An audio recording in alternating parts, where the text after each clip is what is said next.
Hello friends, welcome back to Law in Detail, where we do detailed analysis of all the legal provisions. So today we have before us the topic of inquest proceedings, जिसे हम पंचनामा या फिर मृत्यु समीक्षा रपट भी बोलते हैं। तो आइए चलिए जानते हैं कि पंचनामा कैसे कराया जाता है and what all are essentials, and let's look into section 174 to section 176 of CRPC. So 174 में बढ़ने से पहले एक जनरल क्वेश्चन, अगर मैं ये पूछूं कि अगर if a person has died naturally at the age of 88 और at the age of 90, that is there are no unnatural circumstances, no suspicious thing involved in the death, तो क्या हम उस वैसे व्यक्ति की पंचनामा या इंक्वेस्ट प्रोसीडिंग्स करा सकते हैं? So the answer would be no, क्योंकि नेचुरल केसेस में we don't go for inquest, rather inquest उन्हीं केसेस में कराई जाती है जहां पर एक अननेचुरल डेथ हुई हो। So I hope this is clear. So 174 में हम इंक्वेस्ट के बारे में पढ़ लेते हैं। तो 174 ये बोलता है, इसमें friends there are total 4 clauses. So before dwelling और डिटेलिंग में बढ़ने से पहले हम देख लेते हैं कि ब्रॉडली 174 क्या बोलता है। सो 174 says that who will do, the first question is कि कौन करेगा आपका ये इंक्वेस्ट। सो 174 क्लॉज 1 में ये पुलिस ऑफिसर करता है। और कौन सी केसेस में यहाँ पे किया जाएगा, तो केसेस भी हम देखेंगे कि ये अननेचुरल डेथ के केसेस में, that is suicide, homicide, killing by machinery, killing by animal, इन सारे ही केसेस में किया जाता है। और ये इंक्वेस्ट करने से पहले पुलिस किसको इन्फॉर्म करती है, तो पुलिस उनको इन्फॉर्म करती है जो मैजिस्ट्रेट्स एम्पावर्ड है इंक्वेस्ट होल्ड करने के लिए। और मैजिस्ट्रेट्स ऐसे कौन है जिनको एम्पावर्ड है, that is written in clause 4। I hope this is clear. The next point is किसकी प्रेजेंस में ये किया जाएगा। So it will be done in the presence of DM, sorry वो प्रेजेंस में किया जाता है 2 इंडिपेंडेंट विटनेसेस की। क्यों किया जाएगा ये हम आगे देखेंगे। और हम ये भी देखेंगे कि जो पंचनामा प्रिपेयर होता है उसमें कौन कौन सी बातें लिखी होती हैं। क्लॉज 2 में हम ये देखेंगे कि जब ये पंचनामा दैट इज इंक्वेस्ट रिपोर्ट बन जाती है तो ये रिपोर्ट किसको भेजी जाती है। क्लॉज 3 में वील सी कि पोस्टमार्टम, पंचनामा कराने के बाद पोस्टमार्टम कराना किन किन केसेस में मैंडेटरी हो जाता है। क्लॉज 4 जैसा कि मैंने आपको बताया, इसमें आपको मैजिस्ट्रेट्स की डिस्क्रिप्शन दी हुई है जिन जिन मैजिस्ट्रेट्स एम्पावर्ड हैं इंक्वेस्ट कराने के लिए। So I hope this is clear. Now let's see section 174 clause 1। 174 clause 1 is saying that whenever there is an SHO या फिर कोई अदर पुलिस ऑफिसर, तो एसएचओ है या फिर पुलिस ऑफिसर है, SHO is the station house officer, अगर उनको इंफॉर्मेशन मिलती है कि that a person has died due to suicide और होमिसाइड, और होमिसाइड हो सकता है due to killing by other person, killing by animal, और the person has died due to killing by machinery, या फिर उस पर्सन की डेथ एक्सीडेंट से हुई है, या फिर उस पर्सन की डेथ ऐसे सर्कमस्टांस में हुई है कि सस्पिशन है कि उसके अगेंस्ट कोई ऑफेंस कराया गया है। इन सारे ही केसेस में पुलिस इंक्वेस्ट कर सकती है। So I hope this is clear कि कौन कौन से केसेस में कर सकती है। इन सारे केसेस में the police will inform the nearest executive magistrates जो कि एम्पावर्ड है इंक्वेस्ट होल्ड करने के लिए। सो पंचनामा करने से पहले पुलिस को इंफॉर्मेशन देनी पड़ती है नियरेस्ट एग्जीक्यूटिव मैजिस्ट्रेट्स को जो कि एम्पावर्ड है। और कौन एम्पावर्ड है ये क्लॉज 4 में दिया गया है। I hope this is clear. और जब उसने इंफॉर्मेशन दे दी, he will have to proceed at the spot जहाँ पे डिसीज की बॉडी पड़ी हुई है, और इन्वेस्टिगेशन करेगा इन the presence of 2 or more respectable inhabitants. तो ये रिस्पेक्टेबल होने चाहिए इनहैबिटेंट्स, इनको पंचेस भी बोलते हैं। तो इन पंचेस के प्रेजेंस में वो इन्वेस्टिगेशन करेगा, और finally after investigation he will prepare a report. So I think यहाँ तक आपको क्लियर हो गया होगा, कोई कंफ्यूजन नहीं होगी। आइए इसे देख लेते हैं सेक्शन 174 में। Section 174 is saying when the officer in charge of a police station, so officer in charge of a police station means SHO, जब एसएचओ या फिर सम अदर पुलिस ऑफिसर उसे इंफॉर्मेशन आती है कि कोई पर्सन ने या तो सुसाइड कमिट कर लिया है, और has been killed by another person, और किल्ड बाय एन एनिमल, और बाय मशीनरी, और has died due to accident, or under such circumstances raising a reasonable suspicion that some person has committed an offense। तो इन 6 cases में police officer को जब information मिलती है ही शैल, तो मैंडेटरी होता है उस केस में उसके लिए कि वो इन्फॉर्म करे to the nearest executive magistrate. So mind it, he has to inform the executive magistrate and not the judicial magistrate. और कौन सा एग्जीक्यूटिव मैजिस्ट्रेट? जो एम्पावर्ड है इंक्वेस्ट कराने के लिए। और ये बात कहाँ लिखी गई है कि कौन से मैजिस्ट्रेट एम्पावर्ड है इंक्वेस्ट कराने के लिए? This has been contained in clause 4। आइए मैं आपको शॉर्ट में ये बता देती हूँ कि कौन से मैजिस्ट्रेट एम्पावर्ड होते हैं। So the magistrates who are empowered to hold inquest are DM, SDM या फिर कोई भी एग्जीक्यूटिव मैजिस्ट्रेट्स जिसको कि ऑर्डर दिया है स्टेट गवर्नमेंट ने या फिर डीएम ने। आई होप दिस इज क्लियर। तो ये सारे ही है ना को इन्फॉर्म करेगी पुलिस, और इन्फॉर्म करने के बाद ये देखिए, and unless directed by any rule prescribed by the state government और जनरल और special order of the district magistrate और सब डिविजनल मैजिस्ट्रेट। तो बेसिकली ये बातें यहाँ से यहाँ तक आपको ये बोल रही हैं कि जनरल रूल तो ये है कि पुलिस ऑफिसर को इन्फॉर्मेशन मिलने के बाद वो इन्फॉर्म करेगा, लेकिन अगर स्टेट गवर्नमेंट ने कुछ अदरवाइज कुछ रूल प्रिपेयर किए हैं या फिर डीएम या एसडीएम ने कोई अदरवाइज रूल डायरेक्शन दी है in according to the general और स्पेशल ऑर्डर, तो वो प्रिवेल कर जाएगा इस जनरल प्रोविजंस के ऊपर। I hope this is clear. तो जब पुलिस को इन्फॉर्मेशन मिली है shall proceed to the place where the body of the deceased is. अब यहाँ पे प्रोसीड की बात क्यों बोली गई है? The police officer has to immediately proceed to the spot, और ये इसलिए दिया गया है बिकॉज ऑफ द सोल वजह ये होती है कि वो स्पॉट पे जल्दी पहुँचे so that he can collect the vital evidences from the spot, जो कि अल्टीमेटली प्रोसिक्यूशन के केस को स्ट्रॉन्ग बनाएगी। Because there are some such evidences जो डिस्ट्रॉय हो सकती हैं, उनके साथ टैम्परिंग हो सकती है if it is not collected well in time, और कुछ ऐसे नेचर ऑफ एविडेंसेज होते हैं जो कि हट सकते हैं। For example blood stains. So blood stains को जल्दी कलेक्ट करना is very important.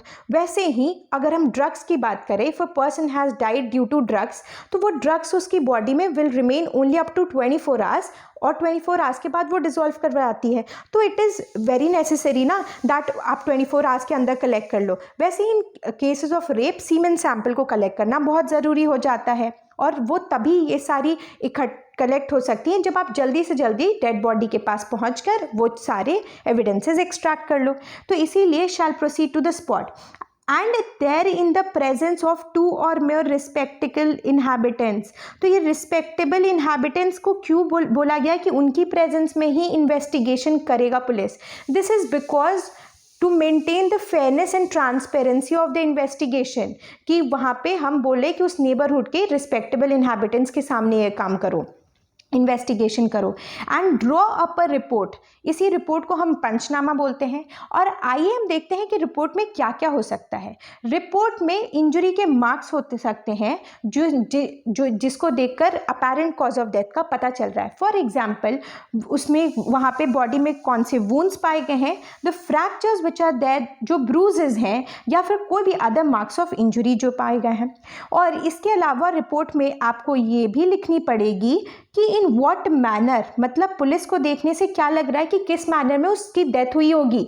For example अगर वहाँ पे स्टैबिंग के मार्क्स दिख रहे हैं तो ही विल टेल कि death is due to stabbing, या फिर उसकी बॉडी नीली पड़ी हुई है तो he can say in the report that he might have died due to poisoning.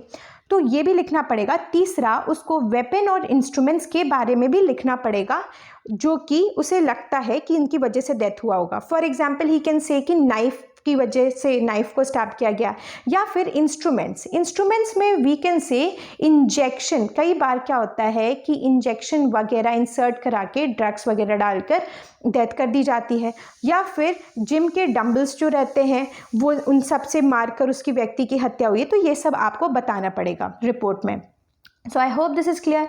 सो इस रिपोर्ट में क्या क्या होगा ये बात आपको मैंने बता दी है। अब कुछ अदर बातें, अदर गाइडलाइंस भी होती हैं जो पुलिस को इंक्वेस्ट कराने के वक्त ध्यान में रखना पड़ता है, but these guidelines which are now telling you, these guidelines are not included in the bare act. तो ये आती हैं आपके पुलिस मैनुअल से। So let's understand what is the first point. The first point says that the police has to prevent overcrowding around the dead body.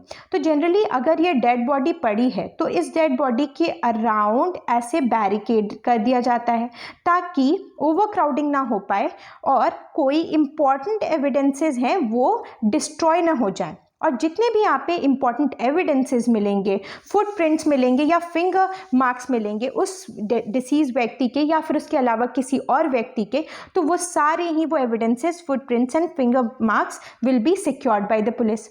I hope this is clear. Next point is कि police वहाँ की site plan भी prepare करेगा। So site plan is supposingly in the Talwar murder case we had seen that supposingly this was the room where Aarushi Talwar's body was found.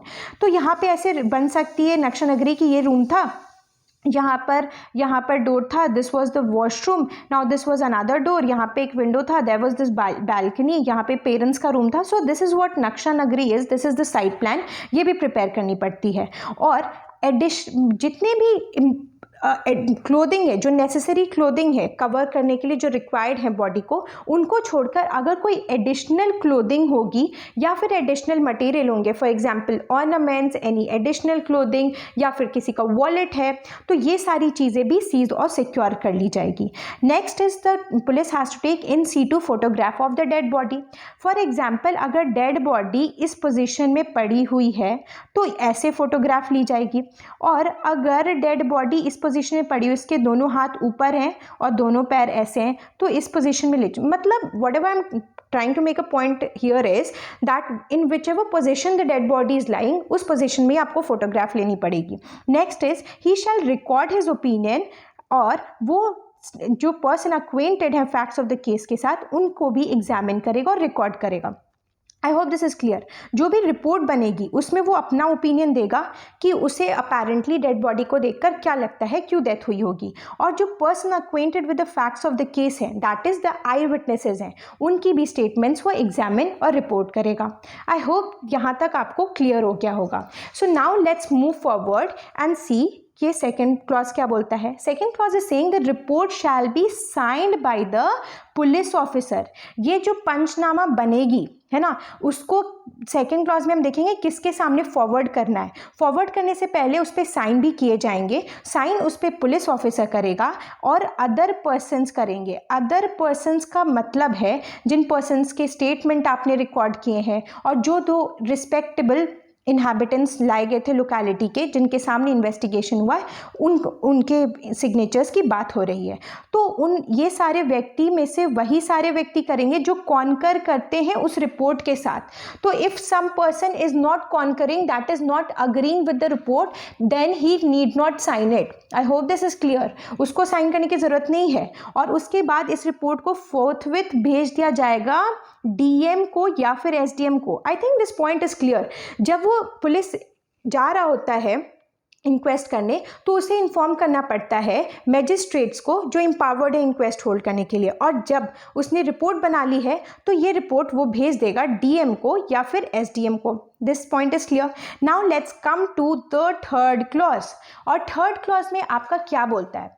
Third clause is saying that in these 5 cases ना, ये सारे 5 cases में postmortem करा सकती है police officer, और postmortem के लिए बॉडी आगे फॉरवर्ड कर देगी नियरेस्ट सिविल सर्जन को या फिर मेडिकल मैन को, जिसको कि स्टेट गवर्नमेंट में अपॉइंट किया है। नाउ लेट्स अंडरस्टैंड कि इन 5 क्लॉजेस क्या हैं जिसमें पोस्टमार्टम कराई जाएगी।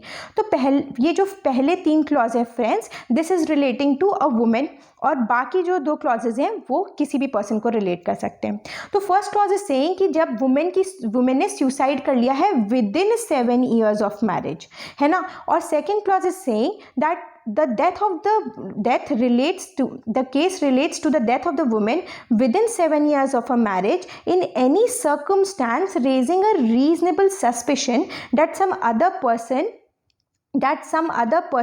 other person का मतलब है उस उस वुमेन का husband, father in law, mother in law, ननद, कोई भी हो सकती है, ठीक है। तो उसने एक ऑफेंस कमिट किया है। मतलब सेकेंड क्लॉज इज स्टेटिंग कि जब वुमेन की डेथ हुई है लेकिन उसकी डेथ अननेचुरली हुई है, सस्पिशियस सर्कमस्टांस में हुई है। थर्ड पॉइंट इज सेइंग जब पर से ऐसा तो नहीं लग रहा है देखकर कि सस्पिशियस डेथ हुई है, बट क्या होता है कि जो रिलेटिव्स ऑफ द वुमेन है उन्होंने रिक्वेस्ट किया है ना, तो यहाँ पे भी डेथ विद इन 7 years हो रही है, लेकिन सस्पिशियस डेथ नहीं है, बट यहाँ पे रिलेटिव्स रिक्वेस्ट कर रहे हैं पोस्टमार्टम के लिए। For example the relatives are saying that he the girl was tortured for dowry and हमें लगता है कि इसके मतलब ससुराल वालों ने इसे मार दिया होगा, so we want a postmortem to be conducted because we are not sure about the cause of a death. तो यहाँ पे भी हो सकती है। और ये फोर्थ और फिफ्थ क्लॉज एनी पर्सन को अप्लाई करते हैं। तो अगर किसी भी व्यक्ति की कॉज ऑफ डेथ को लेकर डाउट है या फिर किसी अदर रीजंस के लिए पुलिस ऑफिसर को लगता है कि पोस्टमार्टम करा लेना चाहिए, तो वहां भी वो पोस्टमार्टम करा लेगा। अब ये अदर रीजंस क्या हो सकते हैं? फॉर एग्जाम्पल इंश्योरेंस क्लेम, है ना, इंश्योरेंस का एक क्लेम का हम एग्जाम्पल समझ लेते हैं। कई बार क्या होता है कि इंश्योरेंस क्लेम करने के लिए you require the postmortem of the disease person, तो पोस्टमार्टम रिपोर्ट चाहिए होती है। तो उस केसेस में भी वो केसेस सारे क्लॉज 5 में फॉल कर जाएंगे। इन पांचों ही केसेस में फ्रेंड्स ही शैल, ही यहाँ पे पुलिस ऑफिसर को रेफर कर रहा है, शैल लिखा है, तो ये मैंडेटरी ड्यूटी बन जाती है कि इन 5 केसेस में वो फॉरवर्ड कर देगा बॉडी, है ना, उस वुमेन की या फिर उस व्यक्ति की, उसको फॉरवर्ड कर देगा नियरेस्ट सिविल सर्जन के पास या फिर अदर क्वालिफाइड मेडिकल मैन, यहाँ पे मेडिकल मैन होगा, या तो वो नियरेस्ट सिविल सर्जन के पास भेजेगा या क्वालिफाइड मेडिकल मैन जिसको कि स्टेट गवर्नमेंट ने अपॉइंट किया है ना, इन्हीं दोनों के पास वो भेज सकता है।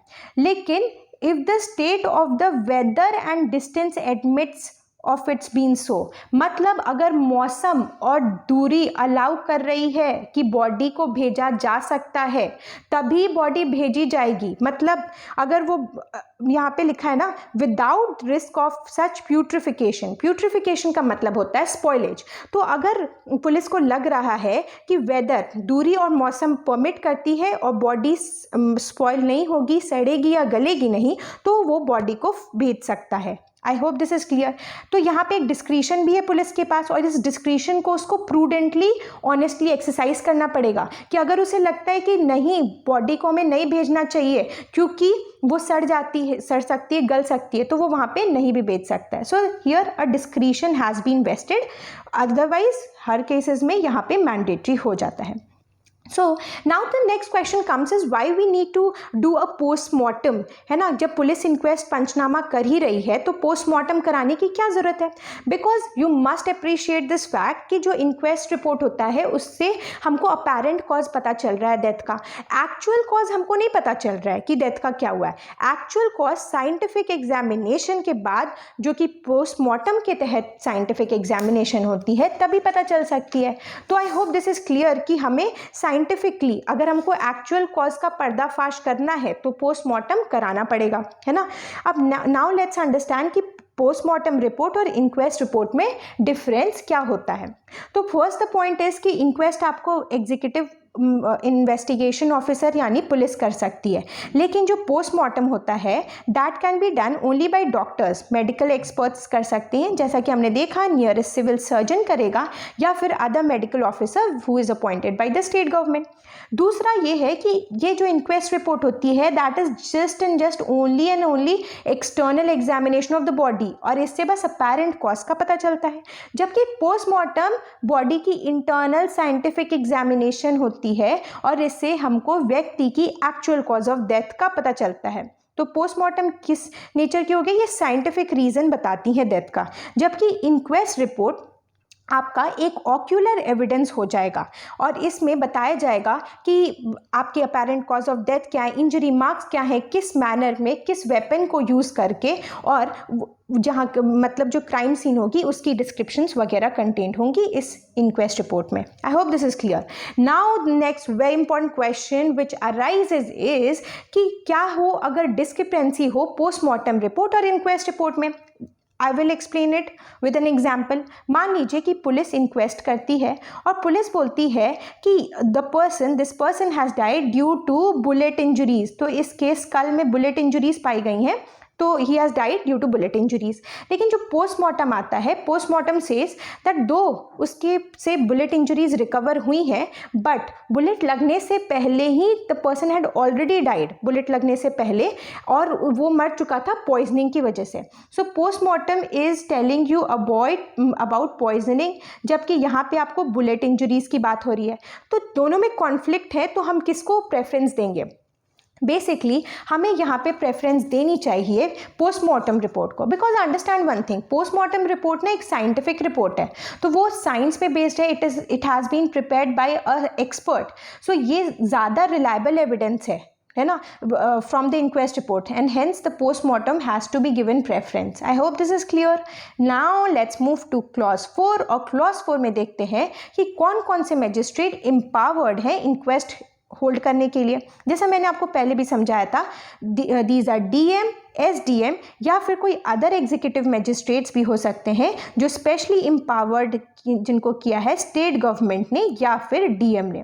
So I hope these 3 categories are clear to you. I hope now let's move forward, और हम ये देखते हैं कि जो इंक्वेस्ट रिपोर्ट होती है उसकी एविडेंशियरी वैल्यू क्या है।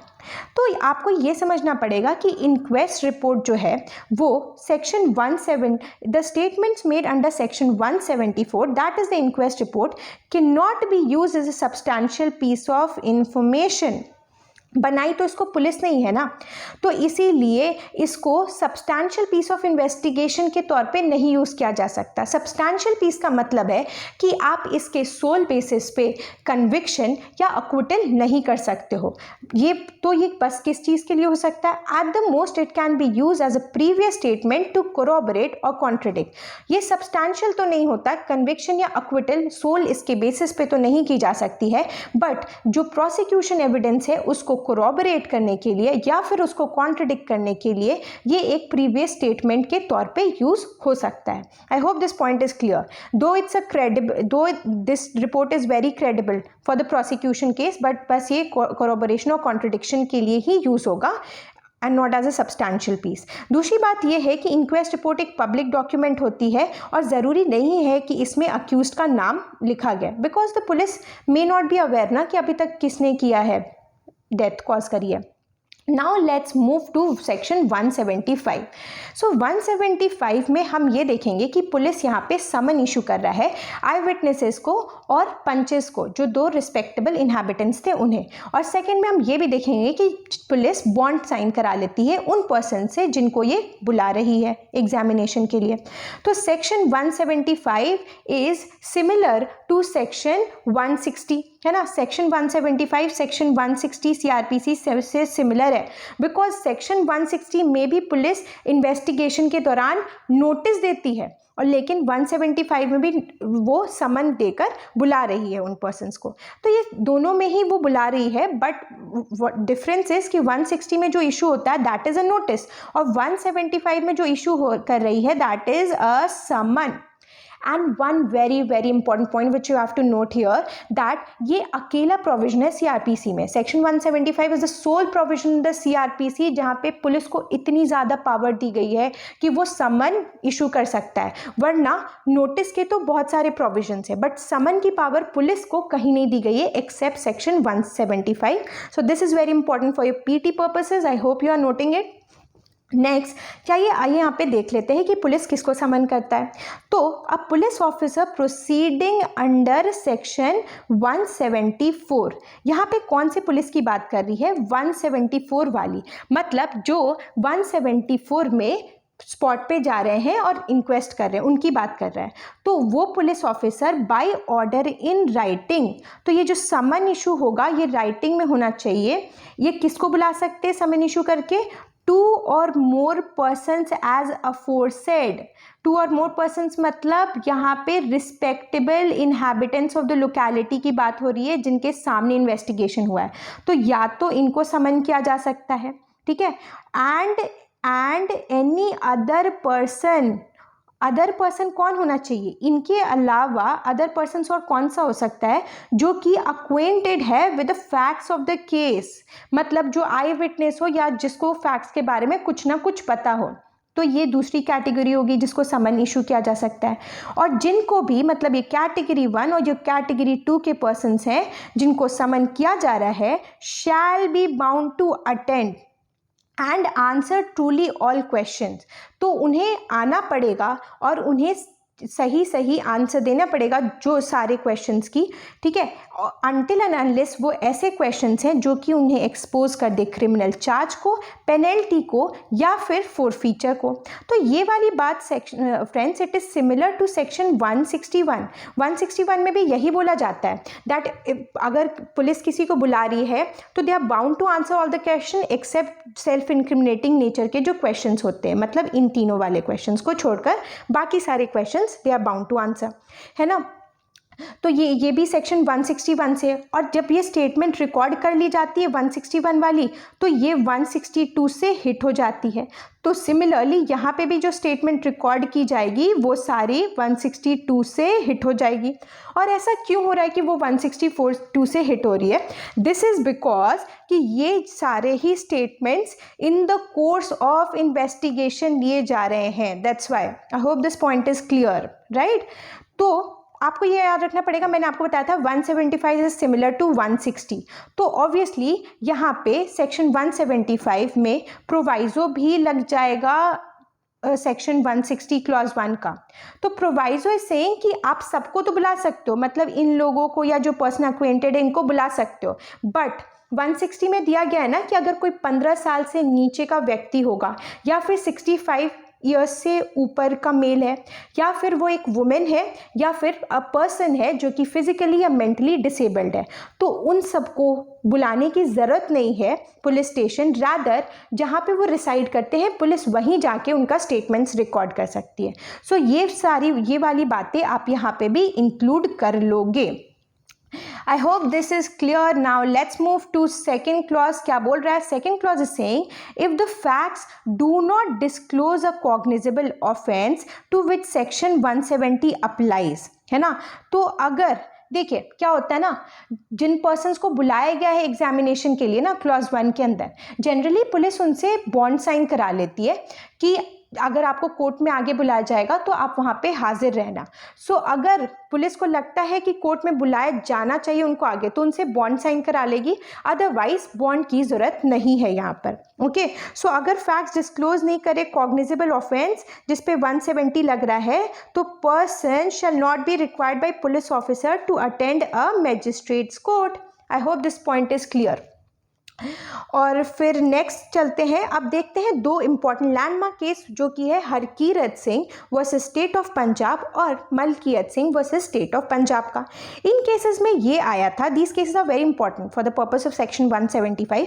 इन केसेस में ये आया था that the statement of the witnesses to be recorded under section 175 has to be recorded in the manner provided under section 161। तो मैनर वही होना चाहिए जैसे 161 में बताया गया है कि आप उनके स्टेटमेंट्स को ओरली एग्जामिन करोगे जिन विटनेसेस को बुला रहे हो, तो यहाँ पे भी ओरल एग्जामिनेशन होगा। और वहाँ पे भी बोला गया है कि वो बाउंड है आंसर करने के लिए एक्सेप्ट सेल्फ इंक्रिमिनेटिंग, तो यहाँ पे भी वैसा ही है। फिर वहाँ भी बोला गया है कि साइन कराने की ज़रूरत नहीं है, सिमिलरली यहाँ पे भी साइन कराने की ज़रूरत नहीं है। तो जैसे 161 की रिकॉर्डिंग है, सेम 175 की भी रिकॉर्डिंग होगी, और एक बार आपने स्टेटमेंट्स रिकॉर्ड करा लिए तो उन्हें साइन कराने की भी ज़रूरत नहीं होगी। फ्रेंड्स, इससे ये भी समझ में आ रहा है कि अगर सेक्शन 175 नहीं भी होता ना, तो भी जो चूंकि 175 के अंदर आप जो जो चीज़ें कर रहे हो वो चीज़ें करने की पावर 161 में भी है। तो अगर 175 नहीं होता तो ये चीज़ें 161 में भी की जा सकती थी। Okay, I hope this point is clear. So it is यहाँ पे इसके होने से नहीं फर्क पड़ रहा है, नहीं भी होता फिर भी हम 161 में कर लेते हैं। So section 165 has been provided just by way of caution. I hope this is clear. Now let's move to section 176 जिसमें कि 6 क्लॉजेस हैं। सेक्शन 176 के क्लॉज 1 और क्लॉज 2 में इंक्वायरी की जाती है। इसमें जो इंक्वायरी की जा रही है वो 174 क्लॉज 3 के सब क्लॉज 1 में और 174(3) के सब क्लॉज 2 में के पर्पस से और 174 क्लॉज 1 के पर्पस से की जा रही। तो इन तीनों केसेस में इंक्वायरी जो होगी वो 176 के क्लॉज 1 में होगी। वैसे ही कस्टोडियल डेथ या रेप के केसेस में जो इंक्वायरी हो रही है उसके बारे में क्लॉज 2 में मेंशन्ड है।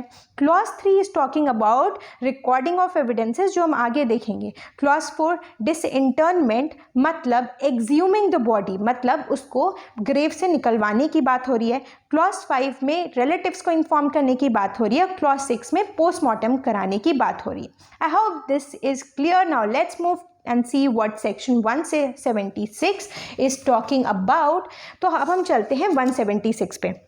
176 बेसिकली यहाँ बोल रहा है, ध्यान से पढ़िएगा because this is a very confusing section, so आप ध्यान से देखना है इसको। 176 is saying inquiry by magistrate into the cause of death. तो कब कब इंक्वायरी करेगा? अब पहला क्लॉज देखते हैं कि कब इंक्वायरी कर सकता है। When the case is of nature referred to in clause 1, है ना। क्लॉज 1 किसका? 174 क्लॉज 3 का, या फिर क्लॉज 2 में। तो क्लॉज 1 में हमने क्या देखा है? सो क्लॉज 1 जो है 3 का, अगर आप यहाँ पे देखोगे तो इट इज़ टॉकिंग अबाउट कि जब वुमेन सुसाइड कर लेती है, वो वाली बात थी, है ना। तो यहाँ पे, और या फिर क्लॉज 2 में क्या है कि अननेचुरल डेथ हो गई है वुमेन की विद इन 7 years। तो ये आपके अननेचुरल डेथ के बारे में है। I hope this is clear. तो जब सुसाइड का केस हो या फिर अननेचुरल डेथ ऑफ वुमेन का केस हो जो कि 7 सालों में हुआ है ना, उस केस में इंक्वायरी कौन करेगा? Nearest magistrate. I hope this is clear. ठीक है, ये नियरेस्ट मैजिस्ट्रेट करता है। और in any other case mentioned in 174 subsection 1। तो 174 सबसेक्शन 1 में और सारे केसेस कौन से हैं? सुसाइड के थे, होमिसाइड के थे, किलिंग वाले थे, है ना, मशीनरी से डेथ वाले थे, एनिमल से डेथ वाले थे। तो इन सारी केसेस में एनी मैजिस्ट्रेट कर सकता है। तो आप देख रहे हो, जब ये वुमेन रिलेटेड ऑफेंसेस हैं तो कौन करेगा? Nearest magistrate. And when it is the case of any other case 174 subsection 1 वाला, तो any, word any is important, any magistrate, है ना। याद रखना है कि इन दोनों केसेस में जो हम क्लॉज 1 में डील कर रहे हैं, यहाँ वर्ड शैल लिखा है, तो इन दोनों केसेस में इंक्वायरी करना मैंडेटरी है। जबकि एनी अदर केस में मैजिस्ट्रेट के साथ यहाँ वर्ड में लिखा है। तो यहाँ पे इंक्वायरी करना, इन केसेस में इंक्वायरी करना डिस्क्रिशन है मैजिस्ट्रेट की, लेकिन ये जो वुमेन रिलेटेड ऑफेंसेस के केस में इंक्वायरी करना, it is mandatory. I hope this is clear. आगे पढ़ते देखते हैं। इंक्वायरी करेगा किस बारे में? कॉज ऑफ द डेथ के बारे में। आइदर इंस्टेड ऑफ और इन एडिशन टू। ये बात बहुत इंपॉर्टेंट है। देखो, इंस्टेड ऑफ का क्या मतलब हो रहा है? इंस्टेड ऑफ का मतलब है इंस्टेड ऑफ और in addition to the investigation held by police officer. तो इंस्टेड ऑफ का मतलब है कि पुलिस ऑफिसर करे कि या ना करे, मैजिस्ट्रेट ज़रूरी करेगा। तो इंस्टेड ऑफ में मतलब मैजिस्ट्रेट को करना ही करना है। और एडिशन टू का मतलब है कि पुलिस ऑफिसर भी करेगा और साथ साथ मैजिस्ट्रेट भी करेगा। ओके, तो यहाँ पे मैजिस्ट्रेट को करना है या तो पुलिस ऑफिसर के साथ या फिर पुलिस ऑफिसर के बिना। तो जब मैजिस्ट्रेट कर लेगा inquiry, he shall have all the powers in conducting it which he would have in holding an inquiry. तो उसके पास भी सारी ही पावर्स रहेंगे। I hope this is clear. Now let's move to next clause, जो कि बात करता है क्लॉज 1A की। आपको यहाँ पे ध्यान देना होगा दैट क्लॉज 1A ना, ये पीटी में पूछा जाता है कि किससे रिलेट करता है। So it is relating to custodial death and rape. तो यहाँ पे बोला जा रहा है व्हेन एनी पर्सन डाइज और डिसअपियर्स और rape is alleged to have been committed. तो 1A जो है वो 3 चीज़ों पे लग रहा है, या तो रेप हो रही है, या तो कोई व्यक्ति की डेथ हो रही है, या फिर वो लापता हो गया है। और ये तीनों चीज़ें हो रही हैं पुलिस की कस्टडी में। ओके, डेथ, डिसअपियरेंस और रेप पुलिस की कस्टडी में हो रहा है, या फिर ऐसी कस्टडी में हो रहा है जो मैजिस्ट्रेट या कोर्ट ने ऑथराइज किया है। यहाँ पे अदर कस्टडी का मतलब है जुडिशियल कस्टडी। तो या तो पुलिस कस्टडी में हो रही है या जुडिशियल कस्टडी में हो रही है डेथ, रेप या डिसअपियरेंस। तो उस केसेस में in addition to the inquiry और investigation held by police an inquiry shall be held by judicial magistrate और द मेट्रोपॉलिटन मैजिस्ट्रेट। आप ये बात नोटिस कर रहे हो कि जो हमने क्लॉज 1 पढ़ा था वहाँ पे वर्ड लिखा गया था इंस्टेड ऑफ और इन एडिशन टू, जिसका मतलब था कि पुलिस के साथ या फिर पुलिस के बिना मैजिस्ट्रेट्स इंक्वायरी करते हैं, लेकिन यहाँ पे सिर्फ वर्ड एडिशन लिखा है, मतलब यहाँ पुलिस भी करेगी और मैजिस्ट्रेट्स भी करेंगे, दोनों ही करते हैं आपकी इंक्वायरी। लेकिन यहाँ पे जो मैजिस्ट्रेट्स करते हैं those are not executive magistrates, यहाँ पे जुडिशियल मैजिस्ट्रेट्स या फिर मेट्रोपॉलिटन मैजिस्ट्रेट को पावर दी गई है। आई होप कि आपको समझ में आया होगा कि यहाँ पे जुडिशियल मैजिस्ट्रेट्स या मेट्रोपॉलिटन मैजिस्ट्रेट्स की बात क्यों कर रहा है। बिकॉज अगर एग्जीक्यूटिव मैजिस्ट्रेट्स करेंगे तो understand this very important point कि executive magistrates are themselves involve in the process of administration, so obviously they will try to influence the report. अगर ऐसी कुछ चीज़ें हुई हैं पुलिस कस्टडी में तो वो बायस्ड हो रहेंगे टुवर्ड द पुलिस, उनके फेवर में बायस्ड रहेंगे और वो मतलब जो रिपोर्ट प्रिपेयर करेंगे वो फेयर रिपोर्ट नहीं होगी। तो इसीलिए जुडिशियल मैजिस्ट्रेट या फिर एमएम को ये पावर दी गई है इंक्वायरी करने की, ठीक है। और कौन से जुडिशियल मैजिस्ट्रेट या एमएम? जिनकी लोकल जूरिसडिक्शन में ये तीनों ऑफेंसेस हुए हैं। I hope this is clear. Now let's move forward and see clause 2। Clause 2 ये बोलता है that the magistrate holding such an inquiry shall record, magistrate holding such an inquiry shall record the evidence taken by him in connection therewith in any manner herein prescribed according to the circumstances of the case। तो ये बोल रहा है कि जिस magistrate ने inquiry करी है वही मैजिस्ट्रेट एविडेंस भी रिकॉर्ड करेगा, it is mandatory, he shall record, ठीक है। और मैनर ऑफ रिकॉर्डिंग कैसा होगा? वही होगा जो इन सेक्शंस में प्रोविजन में प्रिस्क्राइब्ड है। आई होप ये क्लियर है। Now let's move to clause 3 जो कि डिसइंटरमेंट की बात करता है। आइए पढ़ते हैं इसको।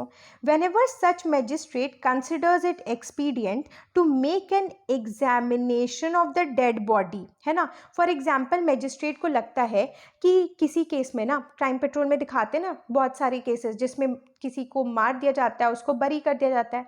तो अगर मैजिस्ट्रेट को लगता है कि इसको मारकर बरी कर दिया गया एविडेंसेस छुपाने के लिए, या फिर इसकी पोस्टमार्टम नहीं कराई गई है जबकि अननेचुरल डेथ है और फिर इसको जल्दी से जल्दी बरी करने की कोशिश कर रहे हैं, तो उन केसेस में जहाँ पे भी एक्सपीडियंट लगता हो मैजिस्ट्रेट को कि एग्जामिनेशन ज़रूरी है, तो वहाँ पे वो क्या कराएंगे? Of any person who has been interred का मतलब है जिसको ऑलरेडी दफन किया जा चुका है ना, who has already been buried, तो उस व्यक्ति को ऑर्डर कर देंगे the magistrate may cause the body to be disinterred and examined. Disinterred का मतलब एग्ज्यूम करना होता है, बॉडी को ग्रेव से बाहर निकालना होता है। तो जब भी मैजिस्ट्रेट को लगता है इन केसेस में मैजिस्ट्रेट एक ऑर्डर पास कर सकते हैं कि बॉडी को वापस ग्रेव से निकाली जाए ताकि हम उस व्यक्ति की कॉज ऑफ डेथ को पता लगा सकें। But it is subject to some rules जो कि आपके पुलिस मैनुअल में दिए गए हैं। आइए देखते हैं वो रूल्स क्या है। तो रूल्स में पहली बात ये बोलता है कि अगर बॉडी को बरी किए हुए 3 वीक्स ने मतलब अभी तक नहीं हुए हैं, तो जनरली 3 वीक्स तक बॉडी इतनी डिकम्पोज नहीं करती है और उस केस पे आप उससे वाइटल एविडेंसेस ले सकते हो बॉडी से। तो 3 वीक्स अगर पास नहीं हुए हैं तो एग्जीक्यूटिव मैजिस्ट्रेट ही ऑर्डर पास कर सकता है डिसइंटरमेंट का, एग्ज्यूमिंग का। लेकिन क्या होता है कि अगर 3 वीक से ज़्यादा हो चुके हैं उस बॉडी को बरी किए हुए, तो फिर ये ऑर्डर डिसइंटरमेंट का कोई भी एग्जीक्यूटिव मैजिस्ट्रेट नहीं पास कर सकता। रादर चूंकि ये स्पेशल केस है तो इसमें ऑर्डर बस डीएम पास करेगा। I hope this is clear. बस डीएम पास करेगा, लेकिन डीएम को भी ओपिनियन लेना पड़ेगा। किसका ओपिनियन लेना पड़ेगा? डॉक्टर का, मतलब सिविल सर्जन का ओपिनियन देना पड़ेगा। और सिविल सर्जन इस बेसिस पे डिसाइड करते हुए कि बॉडी को कितना टाइम हो गया है उस सॉइल में बरी करते हुए, सॉइल का नेचर क्या है, सैलिनिटी कंडीशंस क्या है, मौसम कैसा है, इन बातों का ध्यान रखने के बाद ओपिनियन देगा कि उसे ग्रेव से निकालना चाहिए या नहीं निकालना चाहिए। I hope this is clear. So अब देखो फ्रेंड्स, अगर मैं ये आपसे क्वेश्चन पूछूं कि क्या ये क्लॉज जो अभी हमने पढ़ा ये हिंदूज पे लगता है कि नहीं लगता, है ना, क्योंकि आपको देखना पड़ेगा हिंदूज में हम बॉडी क्या करते हैं कि हम बॉडी जला देते हैं, है ना।